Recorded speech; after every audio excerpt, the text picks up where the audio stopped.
Hello, welcome to Pregnant Over 40 Talk. I am your host, Tian, and always delighted that you chose to spend your time with us.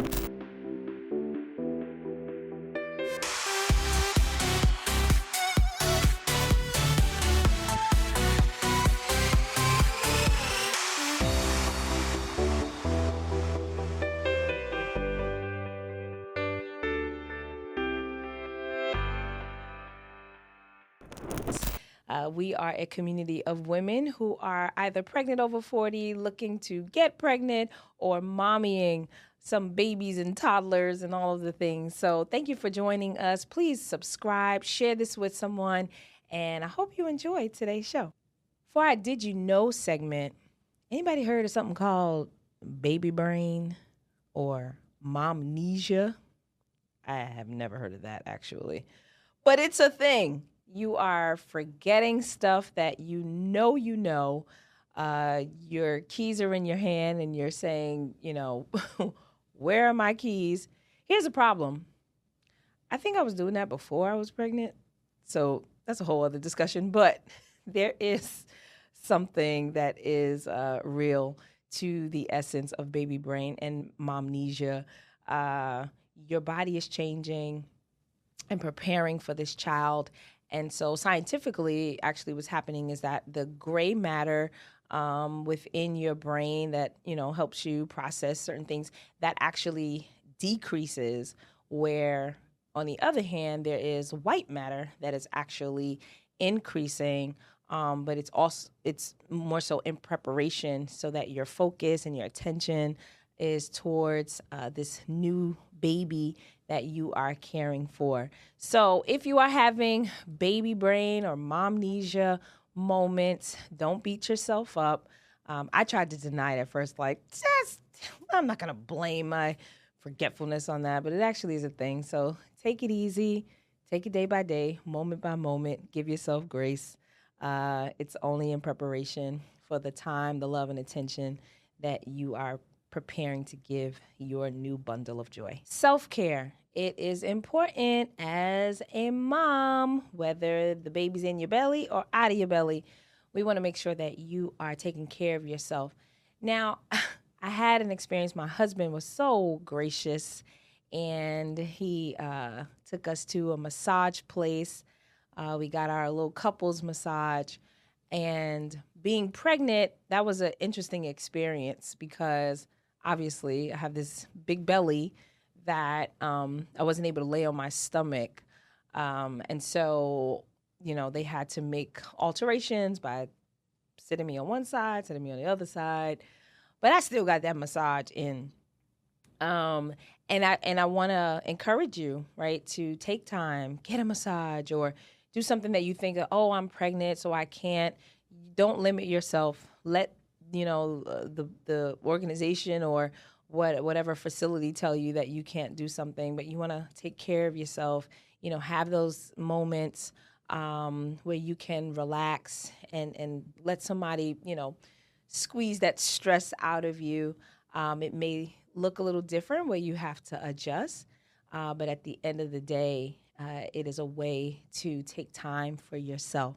So find your, next local massage place that has some good ratings.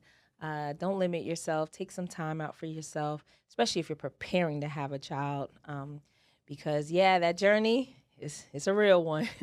So make sure you're taking care of yourself. Get a massage. All right, we're ready to interview our next guest. She is a dear friend of mine from Virginia, and we got to meet in a very interesting way some years ago, but delighted to have her on as we've been sharing in this journey of recently having children. And so without further ado, please welcome my friend, Rachel Yost. Rachel Yost is with the mostest. Put your hands together. Welcome, Rachel.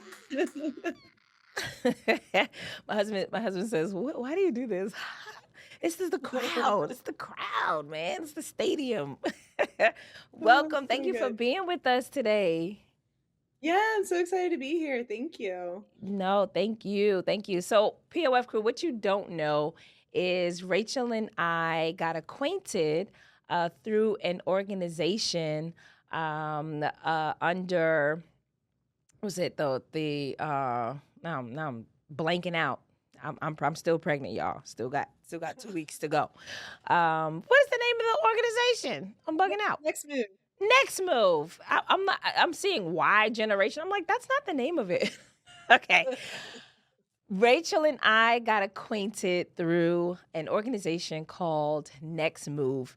It was an opportunity for young adults from all over the world, actually, to come together and discuss and dialogue what does ministry look like in the next 20 years. And so we got to meet in Dubai and also and be reacquainted in Israel. And what a blessing to see. That was, I don't know, like 6 years ago or so, 7 years ago. Yeah. Like 5 or 6 years ago. And here's the interesting part. Rachel, do you remember a moment that we had in Israel that is very relative to this podcast? Do you remember that? Yeah. I'll Oh let you yeah. share it. I'll let you share it. Uh, yeah. No. So we were in Israel in 2019, and one of the couples that was on the trip with us, Werner and Michelle, they had Yes. this like special heart for the handful of us single women that were on this trip. Yes. And so the whole crew was up in this upper room. I don't even remember where we were, but in this, I think it was a church in the middle of Jerusalem. Yes. And we go up to this high room that kind of overlooks the city and had a general time of prayer. And then they asked for some of us to stay behind. And it was just this incredible, intimate time of prayer for those of us that were single, that we would find our person and to be encouraged. And it was it was a profound moment for me. Um, Absolutely. yeah, Absolutely. yeah. Same here. It was just one of those things like it wasn't contrived. It wasn't part of our itinerary. And what better place to lift up a prayer unto the Lord, but in Yeah. the city of Jerusalem, just overlooking that beauty and our faith and trust in God, as single women. And so here we are today, 5, 6 years later, having had children around the same time, gotten married around the same time, a couple of years, one or two before each other, and just seeing what the Lord has done. So, Rachel, tell me just this journey, like where we're here now, over the hump of 40, right? And God has blessed you with a husband and how many babies? Two. Two. Wait, so Two for listen, the guys. price of one. This is not a one baby 1 year, another baby 2 years. The girl got twins, y'all. She got twins. Okay, first out the gate, twins. How do we get here, Rachel? Tell me how this journey of having been married, having children, having twins, but in a time where you didn't know if this probably would happen, right? I think all women go through that. Tell me a little bit about that. Yeah, when I reflect back on it, I really feel like it was a journey of me getting a sense of renewed hope.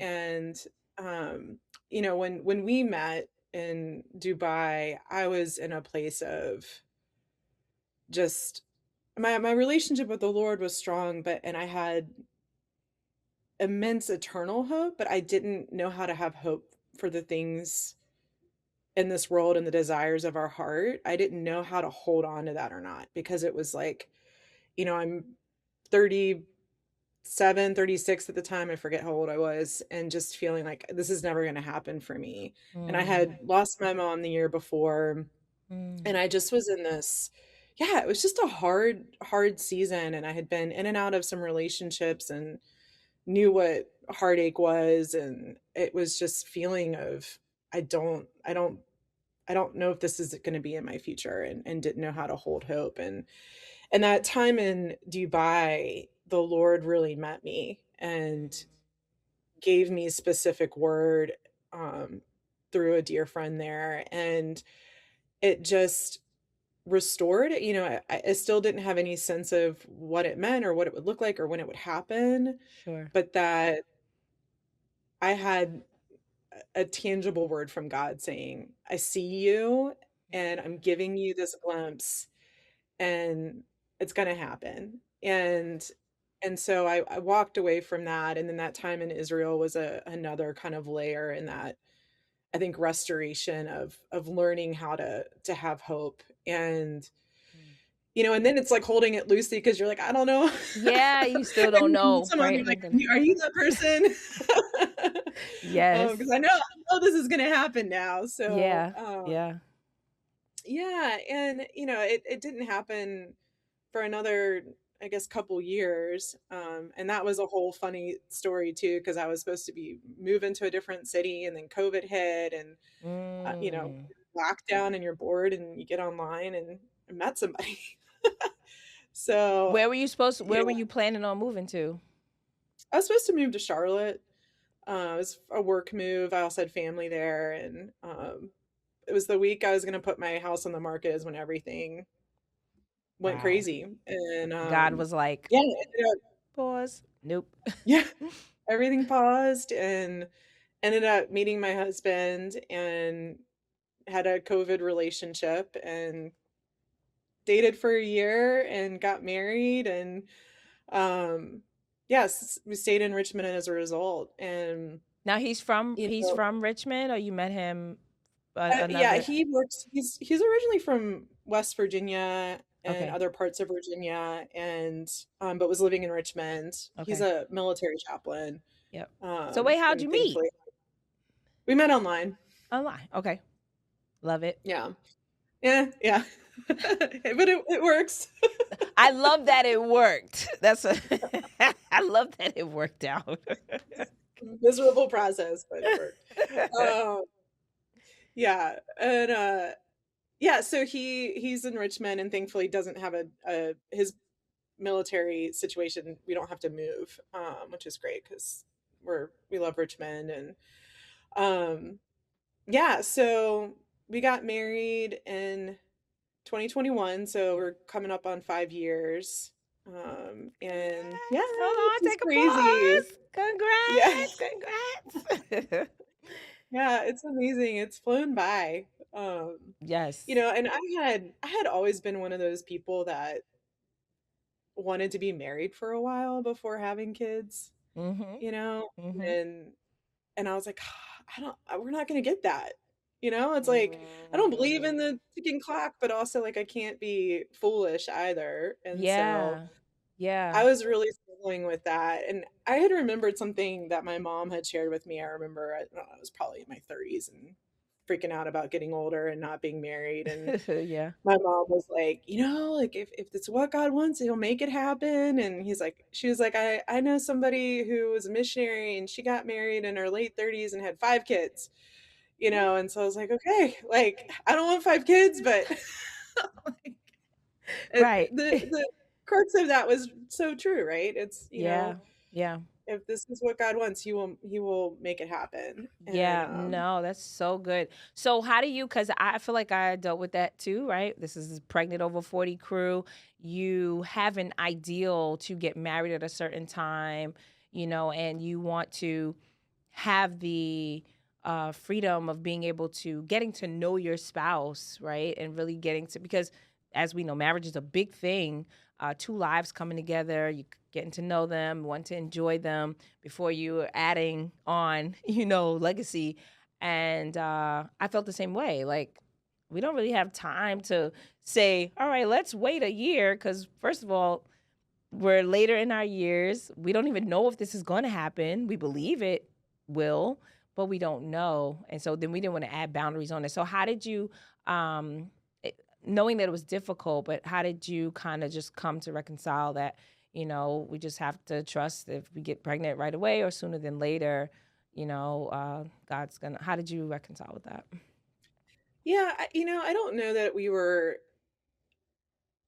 went through any sort of real thought process with it. I Okay. kinda said I would at least like a year, It was kind of like he was a little bit more anxious to get started than I was, but Okay. uh, I was like, can we just have a year of just, it's the thing about getting married later. We both had our own houses. We lived alone. Like we're set in Yeah. our ways. Like there's Yeah. just so much. And then you're going to like throw this huge other kind of life defining thing in there that's you have to completely surrender and adapt to.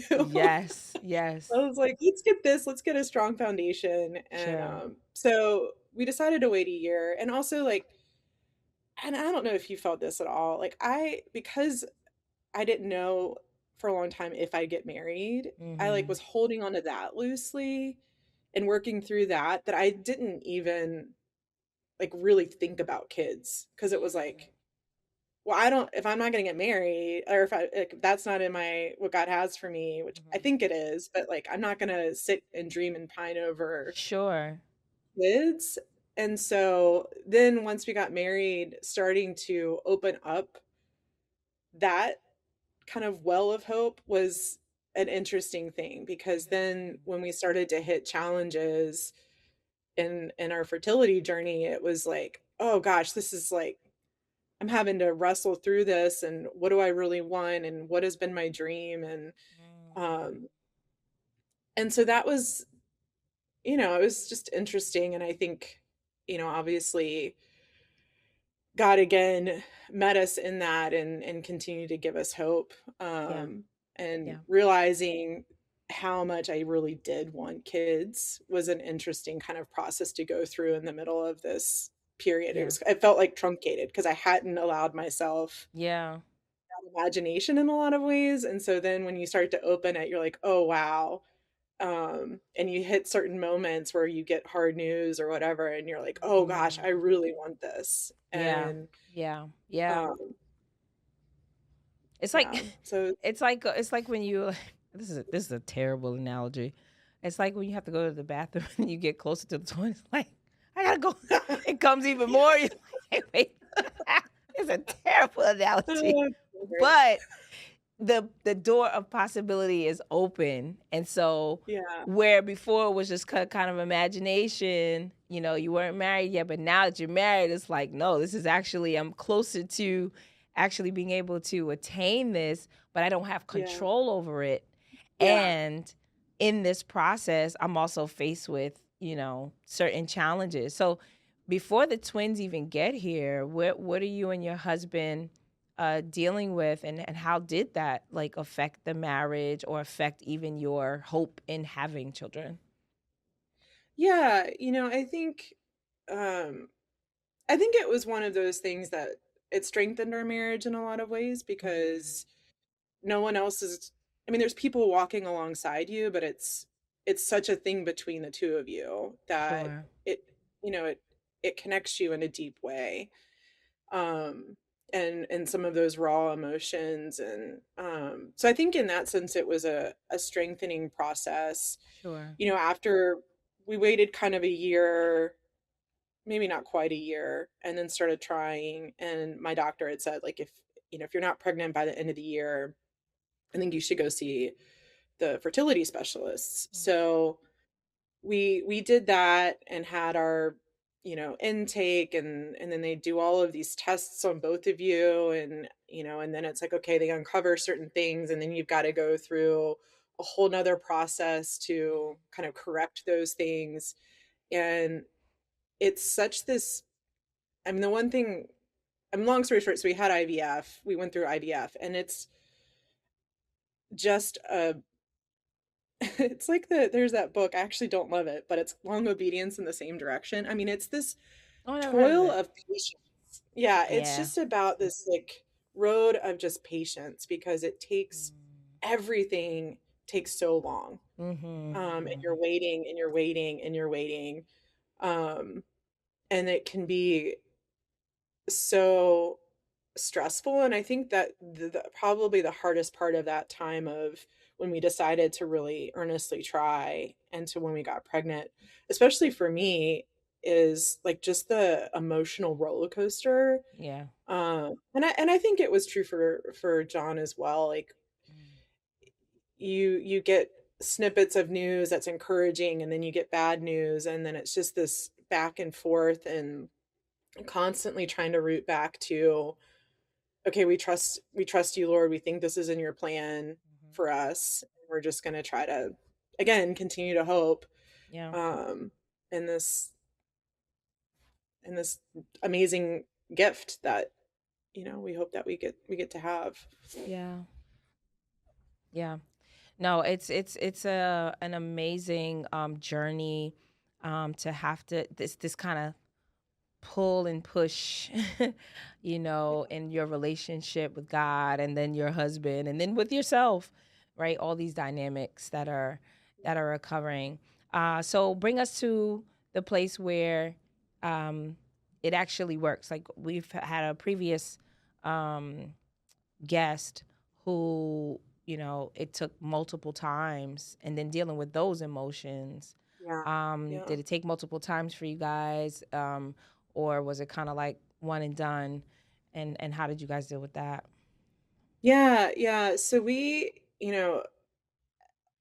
as you know, like IVF is super expensive, and we were able to afford two egg retrievals. And so it was like, okay, we're on a I guess a timeline with that. So we did one egg retrieval process. I'm not And familiar. Well, educate our audience and me. yeah, yeah, yeah. Let's see if I'll try to remember it all, because I feel like a lot of it I've like blacked out. Sure, sure, sure. So basically what they have to do is they have to go in and stimulate your egg production. And so Okay. so that when your cycle, it releases an egg Mm-hmm. or follicle. I forget the exact language. I probably should have looked this up first, but No, it, you're doing it better than try to me. release it. Yeah. So it tries to release. So what it does is it stimulates so that you release more Okay. eggs. And So, what's and then the they have term called? Egg what?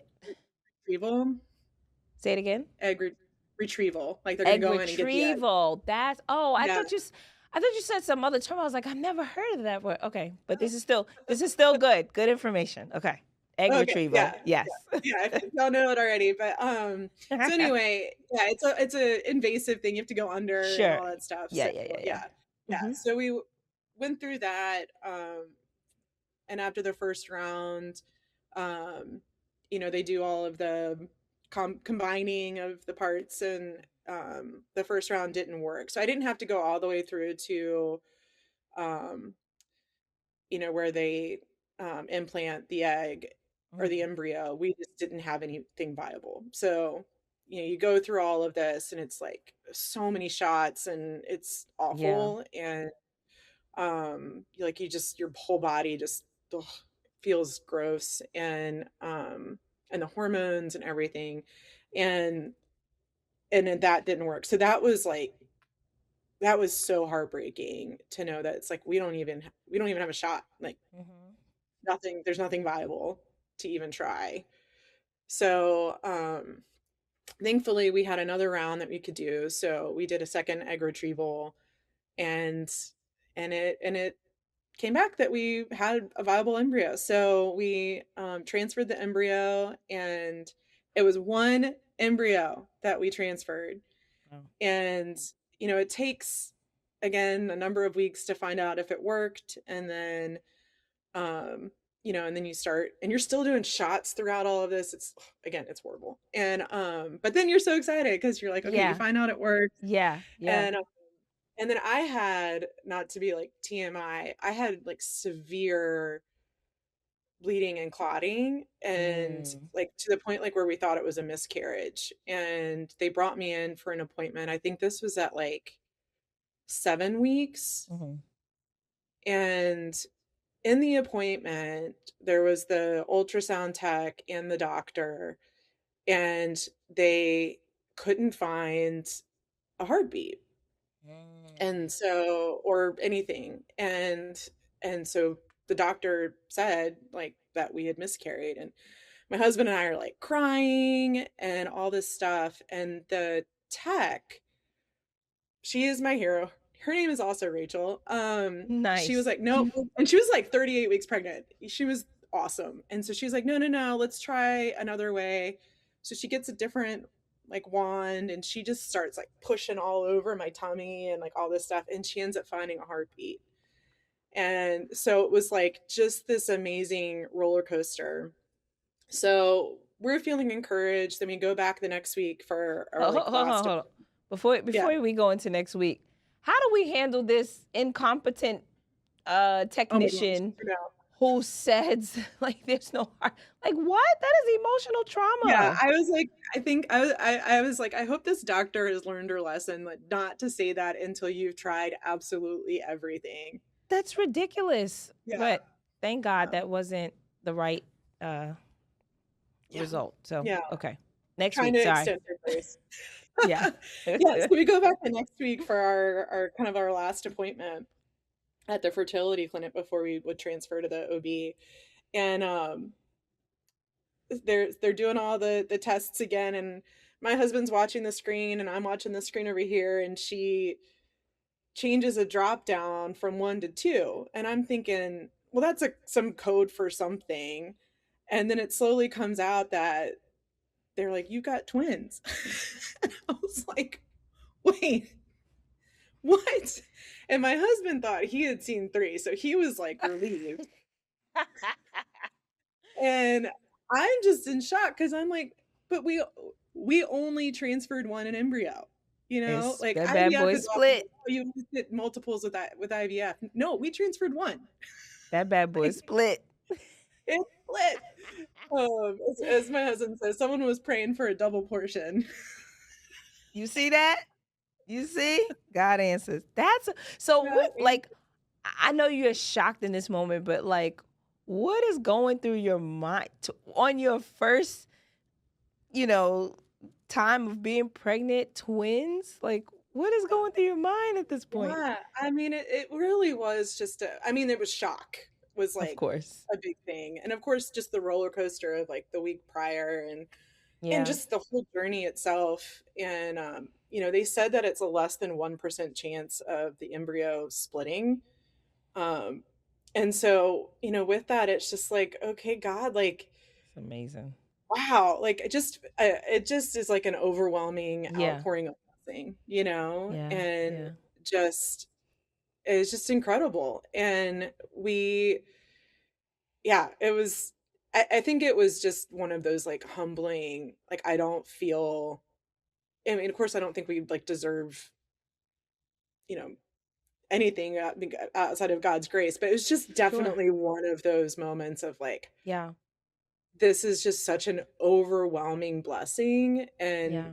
Yeah. like feeling so undeserving of it, and just so thankful, and we were just, once you get through the shock, it's still like, oh my gosh, how are we going to do this? This is going to be so crazy and overwhelming, but like also so exciting. And So, yeah.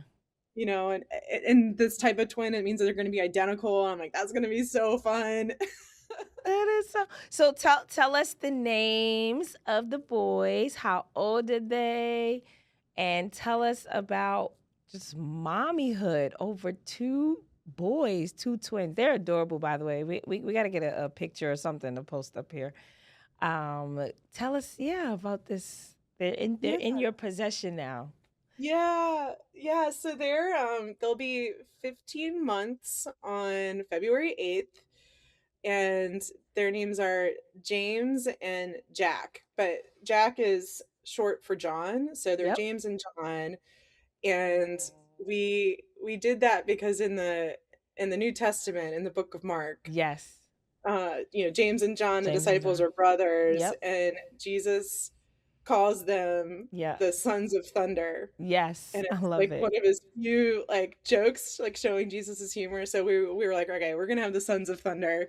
Love it. Um, yeah, so we got James and Jack, um, and they also are kind of nods to some family and mentors in our life. And Mhm. yeah, it is overwhelming. Of course, we don't know any different. It's our first, Mhm. so. Mhm. And and again, God was just so gracious. I was like, the odds are against us that both of them are going to be like easy babies. And they both have been easy babies. Like it's been just Wow. wonderful. And I feel like people talk a lot about how, you know, how what a blessing parenting is, and it's a joy, and but it's like it's also the hardest thing you'll ever do, and it's exhausting and all these things, but like no one told me it was this much fun. Like so Mm, fun. I just like didn't yeah. know. And it's just been the brightest spot of my life. And yeah, and again, I mean, I think it helps that they really have been easy. I think with twins, we for our own sanity decided to keep them on like a strict schedule. Hmm. So they'd Hmm. have like they'd go down at a certain time, wake up at a certain time, eat at a certain time, and that has worked really well for us, and I That's think it good. allowed us to like maintain some sort of routine and Routine. semblance of life. Yeah. And because I mean the idea of like one napping and then otherwise I feel like it'd just be all I'd be doing is feeding, and so it's worked out really well. And um yeah, they just this week dropped the second nap, so I'm hoping we're kind of getting out of like nap Congrats. jail and can start Congrats. doing more things out and about. But Congrats. um My son, although he dropped his second nap, his one and only nap is still seemingly a combination of two naps because he'll sleep for like 3 hours. yeah, that's how it seems with ours. I think we're going on like 2.5, 3 hours. Yeah, yeah. Yeah, So, and I know I'm like, as a parent, I'm like, I need to probably cut back on that and just like wait. But at the same time, like, I can get so much done. yeah, yeah. It's all, it's all they're all different. My nephews, one would sleep for like 4 or 5, and the other one would sleep for an hour and a half. Wow. Yeah, Yeah. yeah, So just know your kids. Did you yeah. guys have any twins in your families at all? No, so I mean, I think John might have some cousins, but it's the fraternal twins that are genetic. And it's the identical twins that are like the act of God. So like the fraternal are Got it. when like That's two right. eggs Okay. get fertilized, and then the identical again are when the embryo, like one Hmm. egg gets fertilized and then it splits. And so Yep. that's like that splitting is a miracle. Yeah. So And they say the older we get, the more yeah, likely your that can body's like, happen. gotta get those babies out. Right, exactly. Hurry up.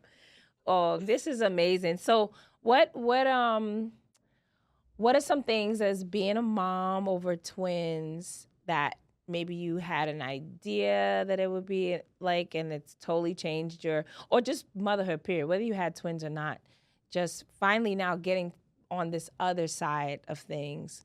And I know you expressed how people didn't tell you how fun it was, but sometimes we have a self-reflection of just kind of like what we thought how we would be as a parent and what is the reflection point coming all the way back from, being challenged to potentially even have, and now being a mom over two, and how you see yourself being their mom. Yeah. It's interesting. I remember after they were born having this sense of like I thought I was going to have more of a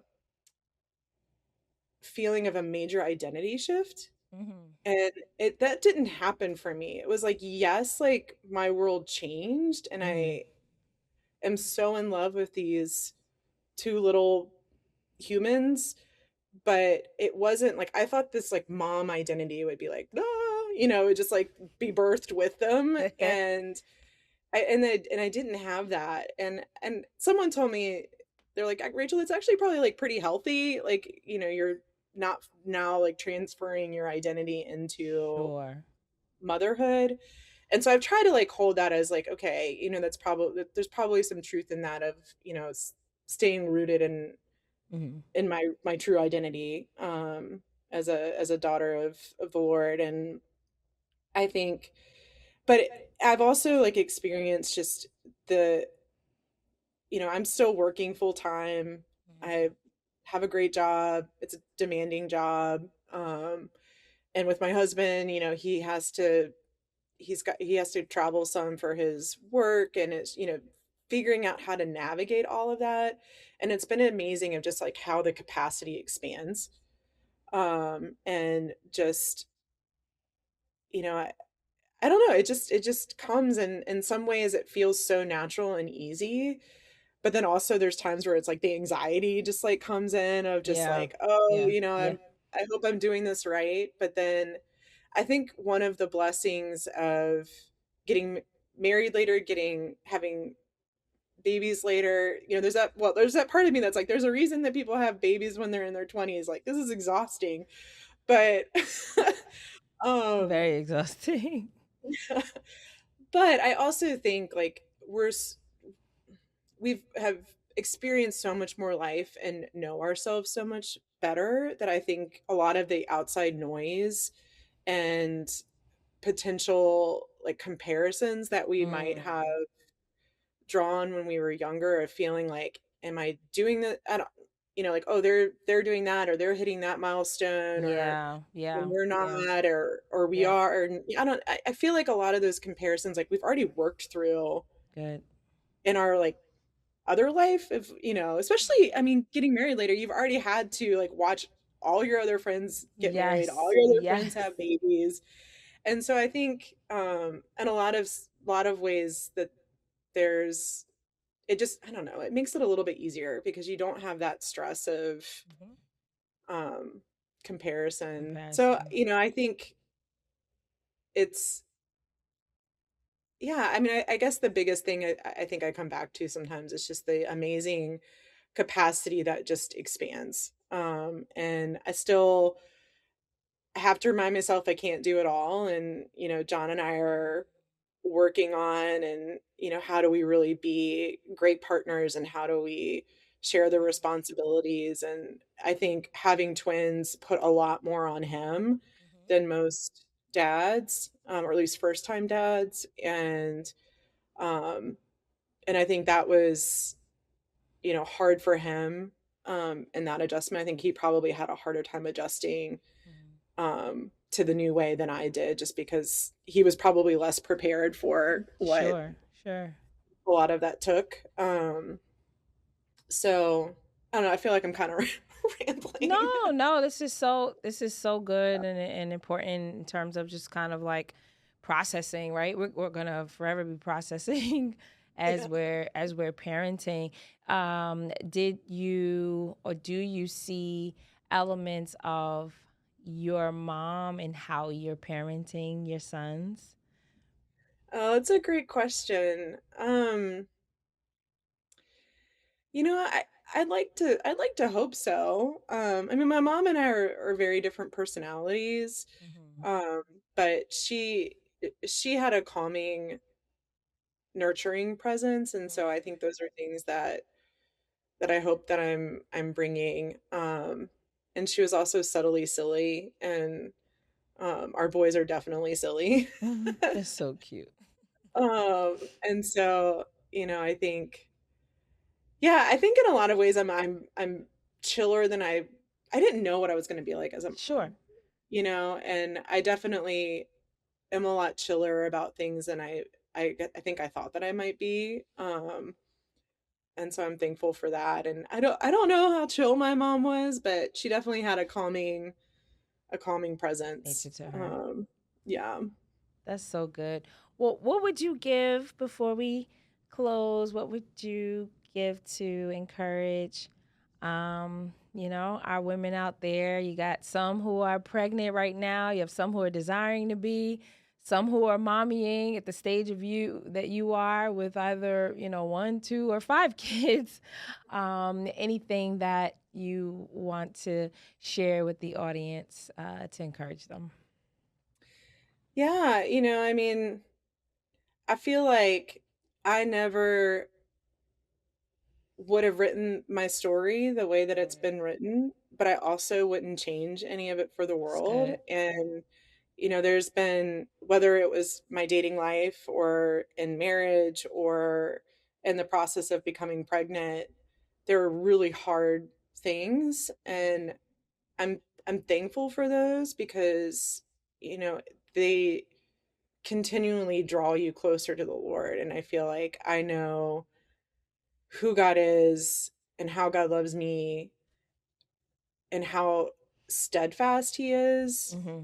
more because of the trials that I had to go through. And Yeah. I think um I can't remember the name of all your guests, but I one of them I remember she said, and I resonated with it really a lot, was like we trust in the Lord. So um we have to trust, but we also have to do our part.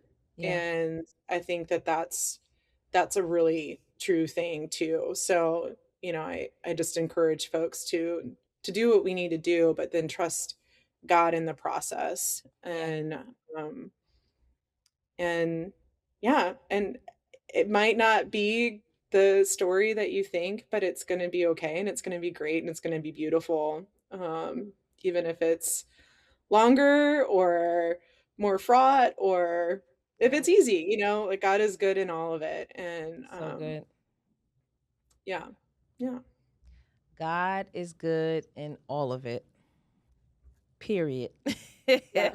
When we can come to that, we can be more accepting of whatever happens within the journey. Not that it's easy, but we can be more accepting, trusting that God is omniscient and he's sovereign and he knows what's best for us. So Mhm. thank you so much, Rachel. This Yeah. has been such a delight.